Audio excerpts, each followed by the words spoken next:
तो जो एकदम कट्टर फैंस होते हैं ना, जो भाई वो मशाल वशाल लेके पहुंच जाते हैं, वैसे टाइप के फैंस भी काफी ग्रुप्स में डिवाइडेड है। मतलब अगर वो आज की डेट पे भी इंटर मायामी शुरू करता है ना तो उसको 300 मिलियन की जगह से 25 मिलियन ही देने पड़ते हैं। बट अभी 1 जून 2023 में ही उसे सैक कर दिया गया, मतलब इसी महीना भी सैक कर दिया गया। सिक्योरिटी चेक्स इस लेवल के नहीं है कि मतलब आप जो है कोई क्राइम होने से रोक सको। एकदम रैंडम टाइप की फॉर्मेशन यूज करी गई है। 4-2-3-1 खिलाते हो, पर उससे इतना डिवाइड करके 4-4-2 भी खिला दी गई है।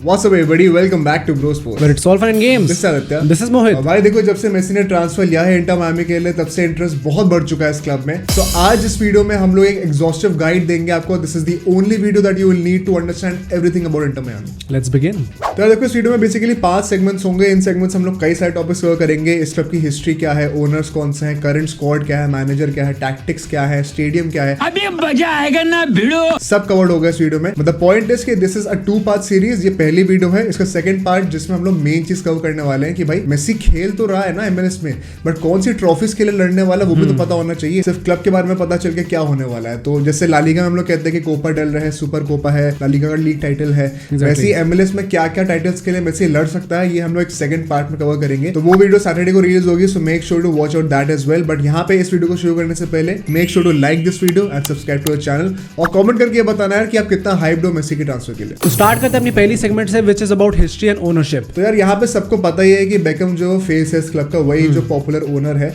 बट एग्जैक्टली स्टोरी क्या है वो शायद कई लोगों को ना पता हो। सो इन 2007 बेकम ने रियल मैड्रिड से सीधा ट्रांसफर ले लिया था to LA Galaxy. LA Galaxy बहुत पॉपुलर क्लब है एमएलएस का। उस टाइम पे सब लोग सरप्राइज थे because he was in his early 30s कि यार इतनी जल्दी लेने की क्या जरूरत थी ट्रांसफर, अभी तो you have so much to offer to European football. But जो ब्रांड डील उसको वहां पे मिली थी ना, जो कॉन्ट्रैक्ट में जो क्लॉज थे जितने सारे, मुझे लगता है कि वही एक टेम्पटिंग ऑफर था जिसके वजह से बेकम ने मतलब बिना सोचे समझे हाँ कर दिया। एंड जो ये मेन क्लॉज है ना जिसके हम लोग अभी बात करेंगे, आप भी अग्री करोगे इससे, क्योंकि जो मेन क्लॉज था ना वो ये था कि Beckham after retirement will get a chance to own a franchise in the MLS. अब इसमें जो मेन कैच है वो ये यार कि आज की डेट में अगर आपको कोई फ्रैंचाइज ओन करनी है एमएलएस में, तो आपको $300 मिलियन से ऊपर की प्राइस पे करनी पड़ेगी, depending on a lot of factors.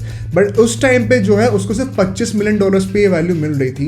And आप कहेंगे कि यार 2007 में $25 मिलियन की वैल्यू है तो ठीक है, वो तो अब भी बढ़ गई होगी ना। But the point is, and this is the main thing here, वो इन्फ्लेशन प्रूफ प्राइस थी। मतलब अगर वो आज की डेट पे भी इंटर मायामी शुरू करता है ना तो उसको 300 मिलियन की जगह से 25 मिलियन ही देने पड़ते हैं। तो उसी के चलते भाई यहाँ पे बस एक शर्त एक ही थी कि आपको न्यूयॉर्क की सिटी में नहीं खोलनी है फ्रैंचाइज, बिकॉज वहां पे उस टाइम पे ऑलरेडी 2 फ्रैंचाइज बन रही थी, तो वो ओवर क्राउडिंग ना हो जाए इसलिए। उसके अलावा यूएस के किसी भी शहर में वो खोल सकता था अपनी franchise. And so finally in 2014 उसने डिसीजन लिया आफ्टर हिज रिटायरमेंट कि हम लोग मायामी में अपना एक नया फ्रैंचाइज खोलने वाले हैं। 2014 में अनाउंस हो गया था, बट ऑफिशियली 2018 में बना क्लब। वो 4 साल का डिले इसलिए आया क्योंकि यार इनको 4 साल लग गए अप्रोप्रिएट जगह ढूंढने में जहाँ पे स्टेडियम बन सके। एंड जब से क्लब एमएलएस में आया ना भाई, सबसे ज्यादा मार्केटेबल क्लब यही रहा है, सबसे ज्यादा मार्केटेबल फ्रैंचाइज यही रही है। एंड काफी सारे इनके ग्रुप्स ऑफ अल्ट्रा फैंस है। अगर आपको अल्ट्रा फैंस नहीं पता, तो जो एकदम कट्टर फैंस होते हैं ना, जो भाई वो मशाल वशाल लेके पहुंच जाते हैं, वैसे टाइप के फैंस काफी ग्रुप्स में डिवाइडेड है। अगर हम इनकी स्पोर्टिंग हिस्ट्री की बात करें तो भाई कुछ खास हिस्ट्री रही नहीं है इनकी। 2018 में क्लब एग्जिस्टेंस में तो आ गया था, बट 2020 में जाके इन्होंने अपना पहला एमएलएस सीजन खेला, तो नेशनली अभी तक सिर्फ 4 ही सीजन खेले एंड एक भी ट्रॉफी अभी तक नहीं जीते हैं ये लोग। ट्रॉफी तो छोड़ो भाई, इनका जो सबसे सक्सेसफुल सीजन था वो 2022 में आया था, लास्ट सीजन, जिसमें लोग 6th प्लेस फिनिश करे थे। मतलब यू कैन अंडरस्टैंड कि बहुत ज्यादा कुछ खास हिस्ट्री रही नहीं है इस क्लब की। As far as ownership of the club is concern, देखो डेविड बेकम आज की डेट में 30% स्टेक होल्ड करता है। बचा हुआ 70% जो है ना वो मास ब्रदर्स के नाम से 2 भाई हैं, वो ओन करते हैं। एक हॉर्हे मास है और एक होजे मास है।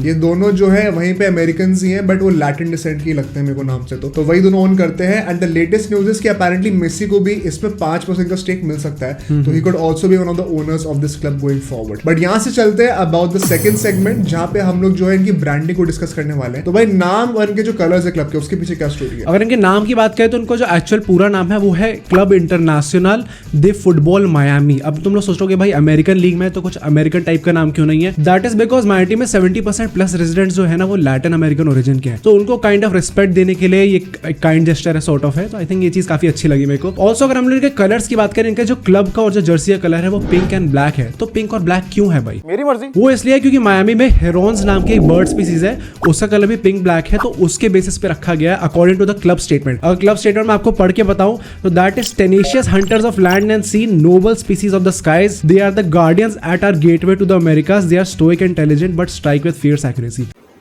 मतलब कुछ खास मेरे को समझ में नहीं आया कि भाई क्या है, बट जस्ट जस्टिफाई करने के लिए कर दिया गया है। ऑल्सो जो दूसरा ओपिनियन है, कुछ लोग ये भी कहते हैं कि भाई ये इसलिए करा गया है क्योंकि मायामी में जो सनसेट और सनराइज के टाइम पे स्काई का कलर होता है ना, थोड़ा पिंकिश टाइप का होता है, काफी सुंदर सा लगता है। तो आई थिंक अगर वो है तो भाई उससे मेरे को काफी अच्छा लग रहा है, बट ये चीज थोड़ी अजीब सी लगती है।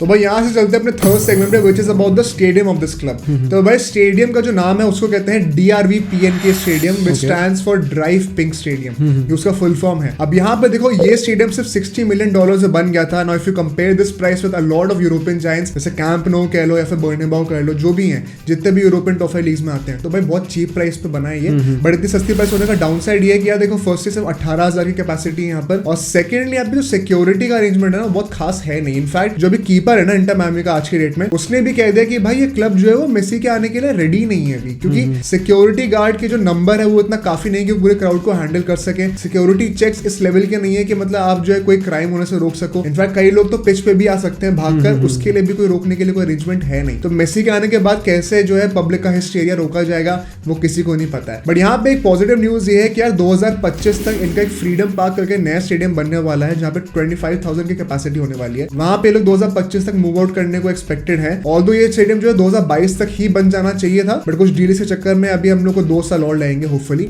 बट तब तक जो है पता नहीं मेसी खेलेगा कि भी नहीं खेलेगा, वो भी नहीं पता हम लोगों को। बट यहाँ से चलते हम लोग अपने नेक्स्ट सेगमेंट में, which is about the manager squad and tactics. Manager की बात करें तो इस सीजन लोग फिल नेवल के साथ गए थे, बट अभी 1 जून 2023 में ही उसे सैक कर दिया गया, मतलब इसी महीना भी सैक कर दिया गया। एंड अपॉइंट किसे किया गया भाई? हावियर मोराल्स को। अब तुम लोग कहोगे हावियर मोराल्स कौन है? तो भाई इंटर मायामी की जो अकेडमी है उसका कोच वो 2019 से रहा है, and also he is an farmer Argentine player. तो अगर मेसी आता है, कुछ केमिस्ट्री बैठती है, तो हो सकता है भाई हावियर भाई की जॉब पक्की हो जाए, वरना हो सकता है कोई नया मैनेजर अपॉइंट कर दिया जाए। स्क्वाड की बात करूं तो भाई फ्रैंकली स्पीकिंग कोई ऐसा कोई खास प्लेयर ही नहीं, जो कोई नोन प्लेयर नहीं है जो कि हमें पता हो। इनफैक्ट अगर हम जो टोटल क्लब के प्लेयर्स हैं उनकी टोटल वैल्यू निकालें तो सिर्फ 34.1 मिलियन यूरोस के, तो काफी ज्यादा कम है। बट अगर हम ऐसे कुछ स्टार्स की बात करें जो इस क्लब में पहले खेले हुए हैं, उसमें हिगुएन आता है। हिगुएन भाई वो भी अर्जेंटाइन है बाय द वे, काफी ज्यादा अर्जेंटाइन एसोसिएट रहे हैं इंटर मायामी से। एंड दूसरा ब्लेज मैटुइडी है। ब्लेज मैटुइडी आपको पता होगा यूवेंटस में रोनाल्डो के साथ खेलता था, तो वो भी इधर खेला हुआ है। ना talking about tactics and formation, तो इस सीजन 21 गेम्स में से 12 गेम में 4-2-3-1 फॉर्मेशन यूज करी गई है। बट आई थिंक क्लब बहुत ज्यादा स्टेबल स्टेट में है नहीं, क्योंकि हमने देखा है काफी ज्यादा एकदम रैंडम टाइप की फॉर्मेशन यूज करी गई है। 4-2-3-1 खिलाते हो, पर उससे इतना डिवेट करके 4-4-2 भी खिला दी गई है, 5-3-2 भी खिला दी गई है। तो आई थिंक बहुत ज्यादा स्टेबल सिचुएशन में है नहीं क्लब। बट यहाँ से चलते हैं अपने लास्ट सेगमेंट पे, which is the current performance, जो करंट सिनेरियो टीम का वो क्या है। तो भाई बहुत खास नहीं है। इनफैक्ट अपनी ईस्टर्न कॉन्फ्रेंस में ये लोग पढ़ते हैं। अब ईस्टर्न और वेस्टर्न कॉन्फ्रेंस क्या होता है एग्जैक्टली MLS में, ये हम लोग अपनी नेक्स्ट वीडियो में समझाएंगे आपको डिटेल में। बट हाँ, अभी फिलहाल के लिए 15 टीम्स होती है ईस्टर्न कॉन्फ्रेंस में, उसमें ये 15th पोजीशन पे है,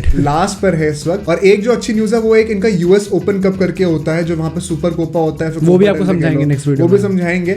वहां पे लोग सेमीफाइनल्स में आ चुके हैं बाय एनी चांस, पता नहीं कैसे आ गए, बट आ गए अभी। अच्छी बात तो यही है। बट जैसे हमने पहले कहा था कि यार इनकी best position in the league 6 रही है, और इस बार लास्ट चल रहे हैं, तो कुछ खास चल नहीं रहा है। इनफैक्ट अगर मैं पूरी टीम्स को मिला दूं वेस्टर्न और ईस्टर्न कॉन्फ्रेंस से, अगर 15 और 14 मतलब 29 टीम्स हो गई, तो उसमें 27th पे आते हैं on the basis of their point tally. तो बहुत अच्छा कुछ चल नहीं रहा है यहाँ पर, और लग भी नहीं रहा कि बहुत ज्यादा कुछ खास हो पाएगा अनलेस मेजर रीइंफोर्समेंट्स आते हैं। तो बट यहाँ से चलते हैं लास्ट थॉट्स पर। भाई मेसी आ चुका है यहाँ पे फाइनली, काफी सारे जो है ना ट्रांसफर एक्सपेक्टेड है। उसके बाद भी लोग कह रहे, रूमर्स आ रहे हैं कि बुस्केट्स आएगा, अल्बा आएगा, सुआरेज, डी मारिया, पता नहीं क्या क्या नाम ले रहे हैं। अगर वो लोग नहीं भी आते तो do you think Messi can win them a title? भाई आई थिंक एक बंदे के आने से बहुत ज्यादा फिट तो नहीं पड़ने वाला। ये चीज हमने काइंड ऑफ अल नसर में भी देख ली थी कि एक बंदे के आने से बहुत ज्यादा फिट नहीं पड़ेगा। ओवरऑल टीम जो है ना यार, वही पाता है ना कि एक बंदा बहुत अच्छा खेलता है, पर अगर बाकी 10 प्लेयर्स हैं वो एवरेज है, तो टोटल टीम भी एवरेज ही होगी। तो आई थिंक सिर्फ एक बंदे के आने से ऐसा नहीं होगा कि भाई मायामी अपनी फर्स्ट ट्रॉफी जीत जाएगी। ऑल्दो आई होप कि मेसी जाके जिता दे उनको। भाई मिस्टर चैलेंज, बहुत तगड़ा चैलेंज लिया उसने भी ये चीज। बट हाँ यार, मेरे को फर्स्टली स्पीकिंग मेरे को लगता नहीं अनलेस एंड अनटिल ये लोग ऐसे टाइप के प्लेयर्स आते हैं, बुस्केट्स, अल्बा, सुआरेज, ये लोग भी काफी ज्यादा लिंक्ड हैं। तो अगर ये लोग आते हैं तब हम लोग एक्सपेक्ट कर सकते हैं कि भाई मायामी का एकदम नेक्स्ट लेवल रिसर्जेंस हो सकता है। But as of now I don't see it happening. तो भाई अब डेब्यू बहुत सून होने वाला है मेसी का, एंड लेट्स होप कि यार वही जो है इस क्लब की हिस्ट्री क्रिएट करे और खूब सारे टाइटल्स लेके आए। So that's it for today guys. We hope you like the video.